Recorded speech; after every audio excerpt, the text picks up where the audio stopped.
Jasper Wild paid $10 for what he thought was an abandoned shack in the desolate Arizona territory. The land dealer, Crawford, swore it was empty, just sagebrush and broken dreams for miles. But when Jasper pushed open the creaking door, 10 pairs of frightened eyes stared back from the shadows. 10 women, clutching children and tattered blankets, pressed against the far wall like cornered animals. Their faces bore exhaustion and fear.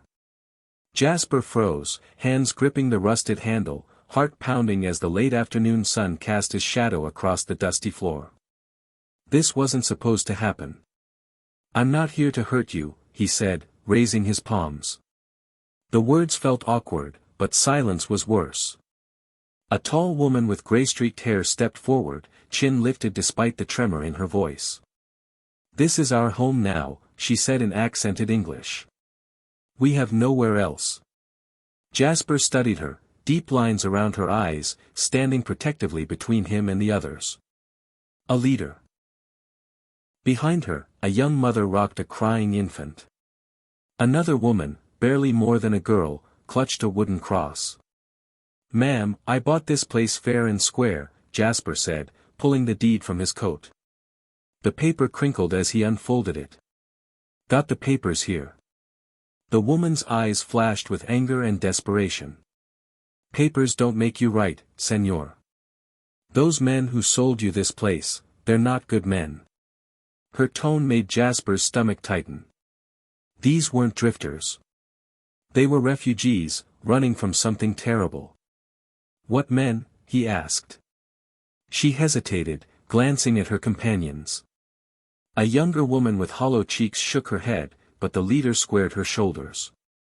"The ones who brought us here to work their fields. Kept our wages, locked us in at night.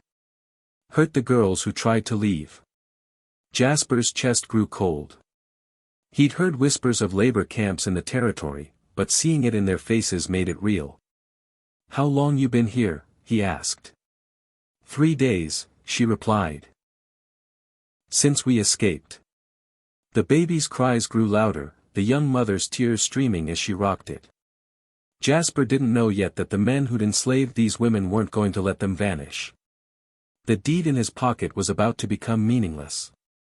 "What's your name?" he asked the leader. "Elena Morales," she said, defiant. "And you?" "Jasper Wild. I run cattle 15 miles north." He nodded toward the young mother. "How many of you?" 10 women, 2 children, Elena said. "We walked 2 days through the desert. Some didn't make it." Jasper scanned the shack, makeshift beds, empty water jugs. They were living on hope. "The men who held you, names?" Elena exchanged a glance with a bruised woman. "Marcus Thornfield owns the land," she said. "Sheriff Delaney takes money to look the other way." Jasper's blood chilled. Thornfield controlled thousands of acres with political ties. Delaney's badge was a sham. Dangerous enemies. "They'll come for you," Jasper said. "Yes," Elena replied. "But we can't go back. They'll kill us." The baby quieted, and the wind rattled the shack's loose boards. It wouldn't protect them from a search party. "You can't stay here," Jasper said. Fear flashed across their faces. "Please, senor," Elena's voice cracked. "This is all we have." Jasper ran a hand through his graying hair. His ranch was isolated but not secret. Thornfield and Delaney would search everywhere. Leaving them was a death sentence. "My ranch has a root cellar," he said. "Hidden under the barn. Enough space for all of you." Elena's eyes widened. "You do this for strangers?" "My wife said a man's character is what he does when no one's watching," Jasper replied. "But I need details. Who else is involved? How many men?" 6 guards, Elena said. "Plus Thornfield's foreman, Crenshaw. He's the worst." Hoofbeats interrupted, dust rising in the distance. Elena paled. "How many riders?" the young mother whispered. Jasper squinted. 6. too many to fight. But Elena grabbed his arm. There's more. One who died escaping, she was Thornfield's daughter. Jasper's stomach dropped. His daughter? Catalina Thornfield, Elena said quickly. She loved a Mexican worker. Her father locked her in the camp as punishment. Pregnant, she couldn't keep up in the desert. The pieces clicked: family honor, betrayal, a father's rage. Thornfield would burn the territory for revenge. Where's she buried? Jasper asked. 2 miles east, under a Joshua tree, Elena said. Marked with stones. Through the wall, Jasper saw the riders clearly, Delaney's badge gleaming, Crenshaw's massive frame beside him, 4 hired guns. Stay quiet, Jasper whispered. Delaney dismounted, hand on his pistol. Hello in the shack, he called. This is Sheriff Delaney. Come out peaceful, ladies. Jasper's mind raced. A loose board in the back wall offered escape, but 10 women and 2 children couldn't move silently. We're here to take you home, Delaney said, voice falsely gentle. Mr. Thornfield's worried sick. Elena whispered, he's lying. Thornfield ordered beatings for runners. Delaney's tone hardened. We know you're scared, but we're not leaving. Thornfield has questions about his daughter. Jasper knew those questions would become torture. I'm counting to 10, Delaney said. But Jasper spotted fresh hoofprints leading northeast, someone else had been here recently. At 5, he made a desperate call. Stay hidden, he told Elena, then stepped outside, hands raised. Well, Delaney smirked. Jasper wild. What brings you here? Bought this place yesterday, Jasper said, voice steady. Checking water rights. Crenshaw spat. See any Mexican women, Wild? Can't say I have, Jasper lied. But those tracks northeast, someone passed through an hour ago, heading to Devil's Canyon. Delaney's eyes sharpened. How recent? Hour, maybe 2. Moving fast. Devil's Canyon was a maze, perfect for a wild goose chase. Crenshaw studied the tracks. Could be them. There's a spring that way. Delaney nodded. Let's ride. As they galloped off, Jasper waited, then slipped back inside. They believed you, Elena whispered. For now, Jasper said. When they find nothing, they'll be back. We need to move, he said. My ranch, but we travel at night, off trails. Anyone handle a rifle? Elena raised her hand. I can shoot. Jasper scanned the horizon. We'll go through Copper Creek. Adds 6 hours but keeps us alive. Elena pulled him aside. Catalina wasn't just exhausted. Crenshaw shot her.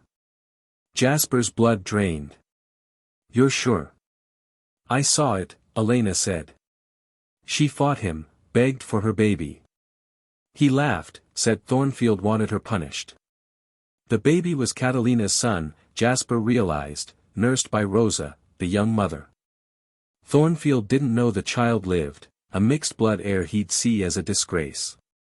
We need horses, Jasper said. A quiet woman, Carmen, spoke up. I worked Thornfield's stables. 5 miles south, he keeps breeding horses in a box canyon. One guard, old Pete, sleeps drunk. Stealing Thornfield's horses was war, but they had no choice. Enough for everyone? Jasper asked. 12 mares, 2 stallions, Carmen said. Pete won't wake. As they gathered belongings, Rosa whispered, someone's coming. Jasper peered out. Crawford, the land dealer, rode up slowly.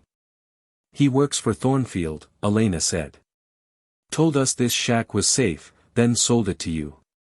The betrayal hit hard. Crawford had used Jasper's decency to trap them. Jasper wild, Crawford called, hand on his gun. Let's discuss terms. Jasper saw 2 more riders in the distance and smoke rising from his ranch, his home burning. "They're destroying everything," he said. Elena nodded. "Thornfield wants you with nothing to lose." Jasper decided. "Carmen, can you lead to the canyon in the dark?" "Yes," she said. He handed Elena a rifle. "Cover the rear. I'll keep Crawford busy." As Crawford shouted, "Time's up," hoofbeats thundered, Delaney returning. Jasper kicked out the front door, firing at Crawford, who dove for cover. "Run," he yelled. Carmen led the women through the loose board, Elena covering them. Jasper followed as bullets splintered wood. Carmen guided them through arroyos, reaching the canyon after 2 hours. Thornfield's horses grazed near a spring. Pete's snores echoed from his cabin. Carmen haltered the lead mare, and they paired horses with riders. As they mounted, lights appeared, Delaney's men closing in. Then new hoofbeats roared, Thornfield himself, with Crenshaw and 6 ranch hands. Jasper spurred his horse toward Thornfield. "I know about Catalina," he shouted. "She's alive, but she'll die unless you call off your men." A lie, but Thornfield froze. "Crenshaw shot her, didn't he?" Jasper pressed. Thornfield turned on Crenshaw, rage erupting. In the chaos, the women fled, Elena leading them north. 3 days later, they crossed the territorial border. 6 months on, Jasper stood on a Colorado ranch porch, watching Elena teach and Rosa raise Catalina's son, Daniel. His old ranch was ash, but this new place was home for the women. Thornfield faced justice, Delaney lost his badge, and Crawford's office closed. That $10 shack cost Jasper everything he'd built. In return, it gave him purpose, saving 10 women who saved him from a hollow life. Daniel toddled over, and Jasper lifted him, knowing the boy would grow up free, surrounded by courage and love.